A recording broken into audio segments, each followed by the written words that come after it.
Hey, good morning, everybody. Hope you're having a fantastic day. This is Robert with the Hustle Nation. We're all about some financial independence. Why? Because we don't want to have to worry about money. Everything you do takes money. Anybody that says, oh, it doesn't, they're lying, or they don't have enough, and they want to avoid why it is that they don't have enough, so to speak, regardless of.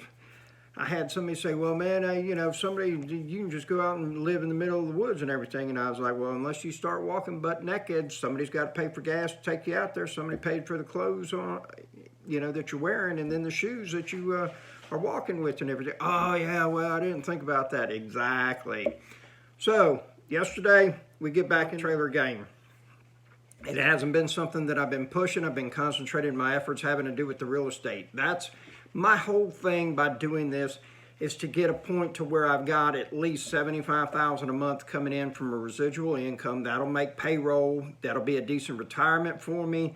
Generally speaking, you're gonna net about 50% of that. Once you pay taxes, insurance, payroll, all of that kind of everything, you'll end up with about 50% from having single family rental properties like I do. That's my game, and we bought a lot of them that have been in really bad shape, put the time, effort, money into them ourselves, built up some very nice equity with some of them, and so that's my process, is continuing doing that.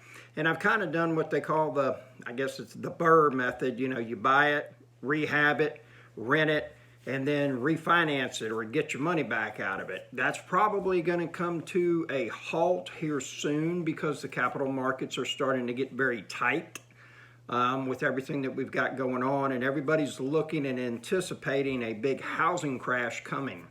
Whether or not that is, that I can't tell you. I know in my area, we have so many people that are moving on a weekly basis that what the rest of the country is going to do and how bad it gets is probably not going to be close to where we're at. We've got a couple of big places that have come into town set up that have high-paying jobs for people.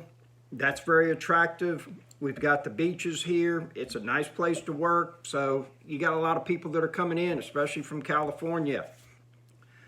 The other thing is that in the United States, generally speaking, there's on average 7 million new homes that need to be built every year and come online. We as a country are at about 3.8 million. So there's a deficit.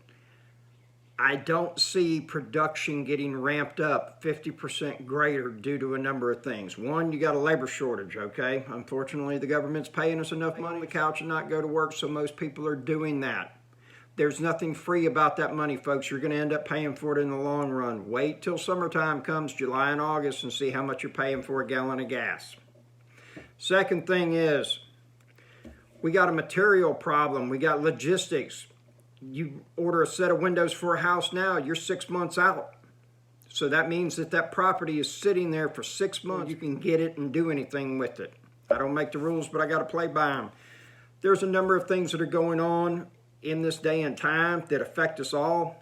It is what it is, and so there you have it. But a little bit of footage from the dump trailer game. Had a lady call me, said, hey, the dirt pit called and said, you will deliver us a load of dirt. Absolutely, I sure will. And then we got a call and somebody wanted to borrow it. One of the few people that I'll rent it out to and let them take it. So he's picking it up this morning and gonna go use it for the day or 2 days, and then we're going to have to go pick it up from his job, take it and dump it, and then we'll be done. So have yourself a very wonderful day. Keep hustling. All right, we're going to drop the money maker off. Here's the thing is that this trailer right here,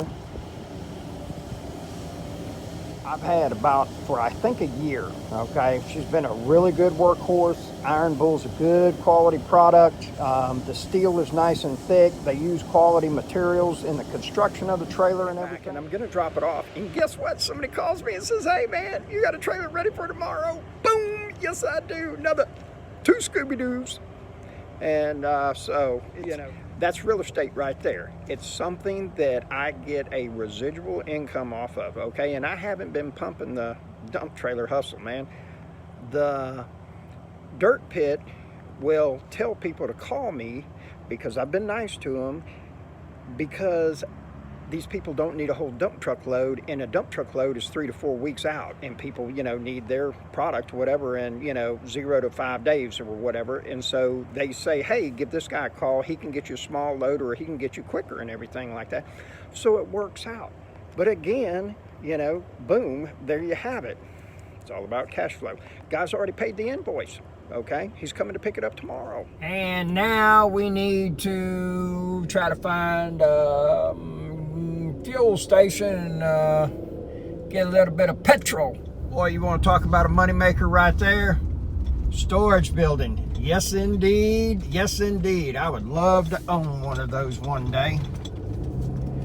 Fantastic on the cash flow, the price per square foot that you get a return on your money. Unbelievable. Car, we got a little break in the traffic and everything like that. I had a viewer send me a picture. He got a brand new Texas Pride dump trailer. It's got the big cylinder right on the very front of it that telescopes all the way up, just like a dump truck does. And I was envious. I was like, man, that sure is a nice setup right there.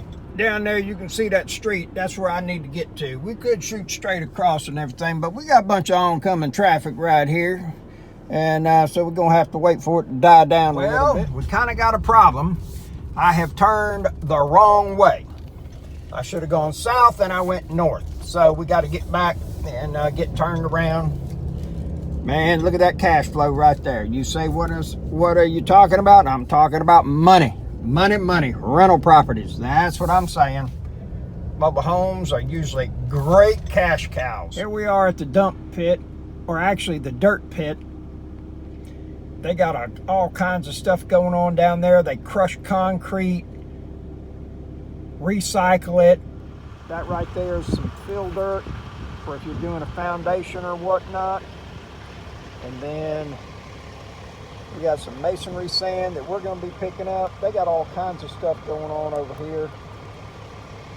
And then you got that big mountain right there. That was all asphalt. They take that, grind it up, make it into millings, and then use it again and recycle it.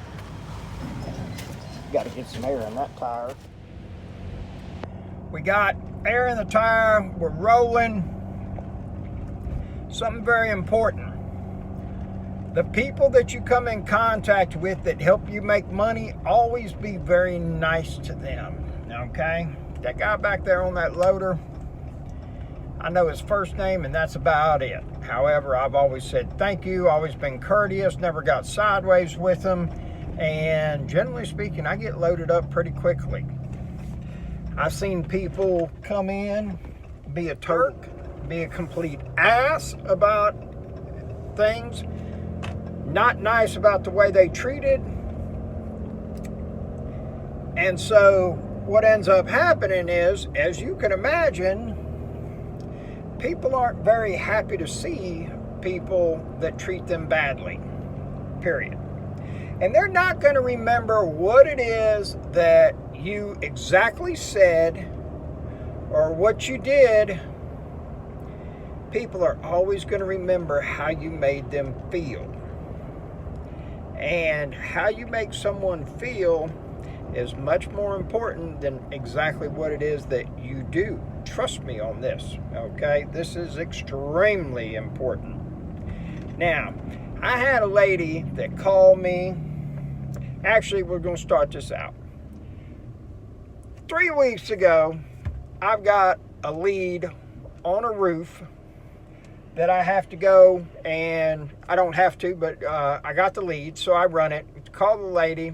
Turns out she got signed up with some company, public adjuster, and this and that, and everything happened, and they brought a load of shingles, dropped them off in her front yard, and they sat out there for almost 8 months. And the company calls her and says, hey, we're out of business. We're not going to be roofing your house. They're going to come and pick those shingles up. So she calls me out there. I run the lead. I go and talk with her. 3 times on the phone, she's gung-ho about signing a contract and moving forward, getting this done so she can have her house secure. Well, what ends up happening is,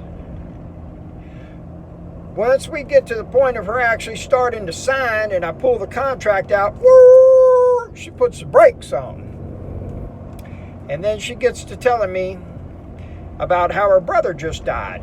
And unfortunately, this poor old boy seemed like he had some demons that he had been fighting. He worked at the school board for 20-something years, was a janitor, and I want to say his wife or girlfriend died or left him, and then it kind of was just like he went off the deep end. And so what he did was he just kind of would stay in hotels and then wander around Pensacola here. And she said whenever she saw him and he came around the family for a few days, he was great. And she basically said, he got sobered up.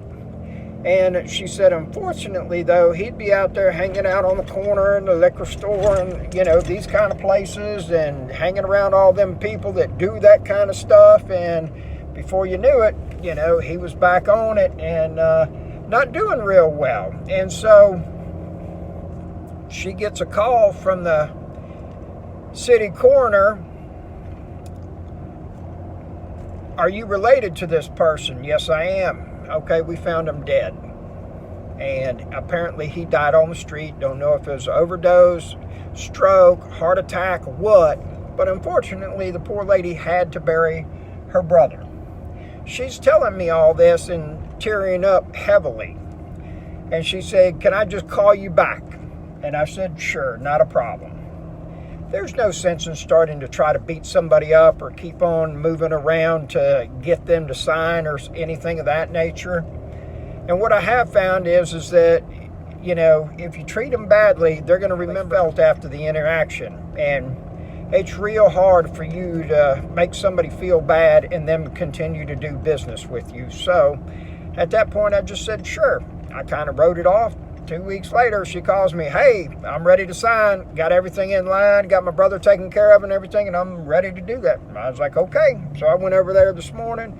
We got that contract signed. We got that roof going. Permit applied for with the company and everything. I sat there for 30 minutes showing her pictures of my mom with, my pit bull Tyson and everything. And she was just laughing as hard as she could be because I told her about, being close with my mom and not working as much this year and spending more time with her and everything. And, and she asked me, because I was almost out the door, she said, you got any pictures of your mom? I said, Lord, I got pictures of my mom, I got pictures of my dog, and then I got pictures of my mom with my dog.